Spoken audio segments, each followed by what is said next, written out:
Hello friends, welcome back to education channel all in one. जैसे कि आप सब जानते हैं कि ईटीटी 69 की कल हाई कोर्ट में हियरिंग थी, तो बहुत सारे आर्गूमेंट्स हुए, लेकिन जो स्टे है, जैसे कि होप की जा रही थी, स्टे जो है ब्रेक नहीं हुई और उसकी नेक्स्ट डेट 4 अप्रैल हो गई थी।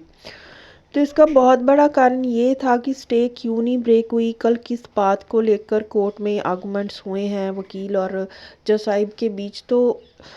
जो पंजाबी पेपर ए था, हमारा जो पंजाबी पेपर ए हुआ था, वो कहीं ना कहीं एडवर्टाइजमेंट में नहीं है, क्योंकि एडवर्टाइजमेंट में सिर्फ सेकंड पेपर के बारे में दिया गया है, बाकी क्वालिफ़िकेशंस हैं और जो भी उनकी एलिजिबिलिटीज़ है कि कितनी होनी चाहिए वो है। लेकिन पंजाबी जो ए एग्ज़ाम हुआ है, पंजाबी का पेपर है, उसके बारे में एडवर्टाइजमेंट में कुछ भी नहीं लिखा हुआ है। तो उसी बात को लेकर कल बहस हुई थी पंजाबी पेपर ए को लेकर कि जो पंजाबी पेपर ए है, यही बात हो रही थी कि जो अगर 10th में भी पंजाबी का एग्ज़ाम है और उसके साथ सेकंड पेपर में भी पंजाबी का एग्ज़ाम होता है, तो फिर ये पेपर क्यों रखा गया, क्यों ना इसको कैंसिल कर दिया जाए। तो पंजाबी पेपर ए को लेकर जो थी बहुत सारी बहस हुई कि ये पेपर नहीं रखना चाहिए था, ना तो इसका एडवर्टाइजमेंट में कुछ लिखा हुआ है,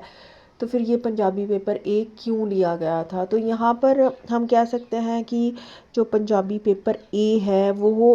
कैंसल हो सकता है और नहीं भी हो सकता। तो जो जो आर्गूमेंट्स कल हुए हैं उनको देखकर ऐसा मतलब कि लगाया जा सकता है अनुमान कि जो पंजाबी पेपर ए है वो कैंसल हो सकता है,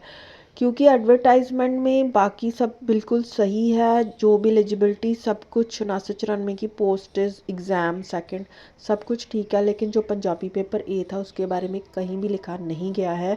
तो पंजाबी पेपर ए जो है वो कैंसिल हो सकता है। बट दूसरी तरफ हम ये भी बात कर लेते हैं कि अगर पंजाबी पेपर ए कैंसिल हो जाता है तो इसका नुकसान जो है वो बहुत ज़्यादा होगा, मेरिट बहुत हाई जाएगी, क्योंकि जो लोग पंजाबी में पास नहीं हुए हैं वो भी बीच में एंटर करेंगे, क्योंकि सेकंड एग्ज़ाम तो उन्होंने दिया ही हुआ है। और जिनका एक पंजाबी पेपर ए में जो पास नहीं हो पाए, उनकी सेकंड मेरिट में कई कैंडिडेट्स ऐसे हैं जिनके सेकंड पेपर में बहुत ज़्यादा मार्क्स हैं जो मेरिट में आ रहे हैं। तो अगर पंजाबी पेपर ए कैंसिल होता है तो बहुत ही इसका लॉस होगा ऑल ईटीटी कैडर को, जो कि जिनकी स्क्रूटनी हो चुकी है।